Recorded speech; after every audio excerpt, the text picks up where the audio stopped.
Shiv sir आपका स्वागत करता हूं अपने YouTube channel SSE classes in my way में। हम लोग अभी तक एडवर्ब्स पढ़ रहे थे, इसके बाद हम स्टार्ट करेंगे नया, जैसे कि प्रीपोजिशन हो गया, प्रीपोजिशन को कवर करेंगे। तो इन सब चीज़ों के बावजूद भी अभी तक हम लोगों ने एडवर्ब्स तो बहुत ढेर सारे हैं, धीरे धीरे हम उसके अलग से वीडियो छोटे छोटे लाते रहेंगे। बट इसके बाद हम एक बार पूरी तरीके से पहले जो पार्ट्स ऑफ स्पीच है पूरा फिनिश हो जाए, जैसे जो पार्ट्स ऑफ स्पीच है पूरा ख़त्म हो जाए, उसके बाद फिर छोटे छोटे वीडियोस हर एक पे जो मेन रहेंगे वो लाएंगे।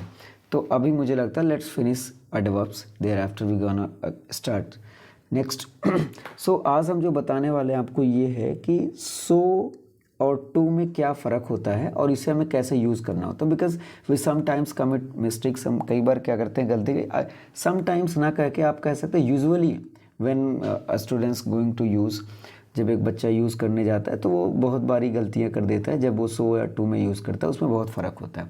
तो चलिए आज हम डिस्कस करते हैं सो कब यूज़ करेंगे और टू कब यूज़ करना है और किस कंडीशन में यूज़ होगा। अच्छा, इन दोनों का मतलब ही आप ये मान लें वेरी होता है।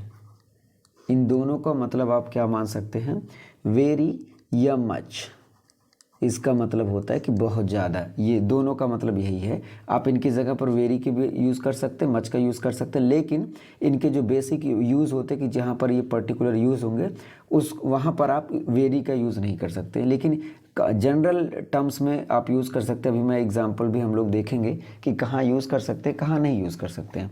तो लेट्स गो अहेड।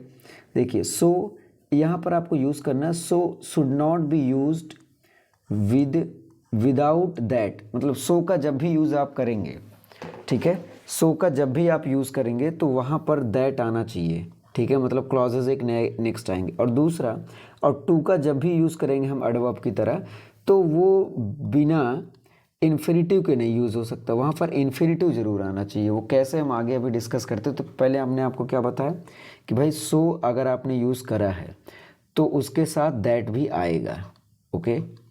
और दूसरा हमने टू बताया कि भाई अगर आपने टू का यूज़ करा है तो इन्फिनिटिव भी आना पड़ेगा, जैसे कि टू आपको लाना पड़ेगा। कैसे, अभी हम डिस्कस करते हैं। जैसे पहला सेंटेंस है my brother is so healthy. देखिए सो आया है तो दैट आना चाहिए। क्या इधर कहीं दैट दिख रहा है? नहीं दिख रहा है। तो ये जो यहाँ पर है ना, यहाँ पर सो नहीं बल्कि यहाँ पर आप क्या लिख सकते हो, वेरी। आप इसे लिखो वेरी, ठीक। अब सी इज़ वेरी काइंड, अब ये तो सही है, यहाँ पर आप वेरी काइंड आपने लगाया, मच काइंड ये भी यूज़ कर सकते हो, ये सही है, लेकिन ये गलत था। तो हमने सो को हटा करके हम क्या लिख सकते हैं, मच। अच्छा, आगे हम आपको अभी दिखाते हैं बहुत ही शॉर्ट में, आप मतलब 5-6-10 मिनट की वीडियो में आप पूरा क्लियर देखिए।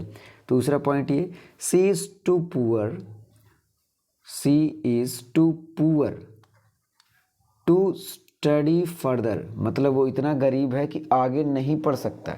अब आप देखो हमने क्या लिखा है, टू, और इसके साथ हमेशा क्या आना चाहिए, इन्फिनिटिव। तो ये रहा टू आपका और ये रहा आपका इन्फिनिटिव, ये है आपका इन्फिनिटिव। इन्फिनिटिव किसे कहते हैं, आप नॉर्मल में समझे कि टू होता है इन्फिनिटिव।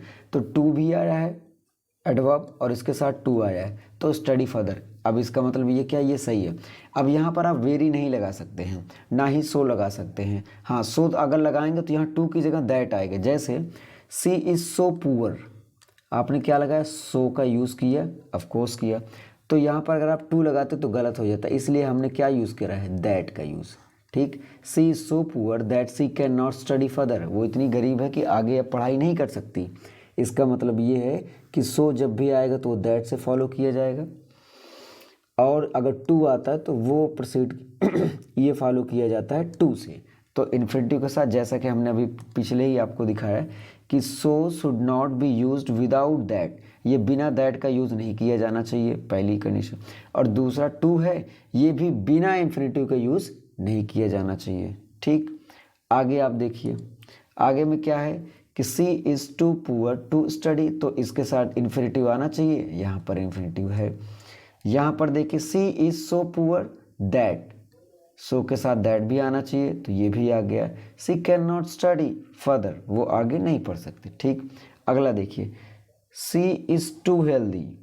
अब ये जो टू यहाँ पर है ना, बहुत ज़्यादा है, यहाँ पर ये नहीं होना चाहिए, आप यहाँ पर लगाइए वेरी। यहाँ पर आप क्या लगा सकते हैं, वेरी। क्यों, इसको ये आएगा तो टू आना चाहिए।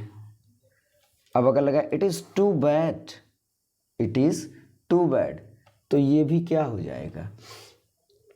तो आप देखो यहाँ पर अगर हमने टू बैड लगाया तो कंपेयर होना चाहिए। अच्छा, समटाइम्स हम क्या करते हैं, टू को जब हम लगाते हैं तो ये इनरिस्पेक्टिवली सही होता है। तो यहाँ पर आप और लगा सकते हो, वेरी भी लगा सकते हैं या मच लगा सकते हैं आराम से। ठीक, आई होप आपको समझ में आया होगा इट इज़ टू बैड। और तो आप ये मान के चलें कि जब भी इनका यूज़ आप करेंगे तो इन सब बातों का आप ध्यान रखेंगे। जैसे सो आप दैट के साथ यूज़ करेंगे एडवर्ब क्लॉज में, और टू नॉट के साथ यूज़ करेंगे। ठीक है, अब देखिए इट इज़ टू बैड, यहाँ पे अब इसके आगे कोई इन्फिनिटिव तो आया नहीं है, लेकिन ये किसी के साथ कंपेयर भी नहीं हो रहा है। तो जब कभी भी ऐसा हो कि वो बोलना हो कि ये इतना ज़्यादा है, फिर भी वो मतलब आगे कुछ यूज़ करेंगे, तो वो ये मान के चलें कि इसके साथ कभी भी नहीं आएगा। तो ये फिलहाल ये सही है।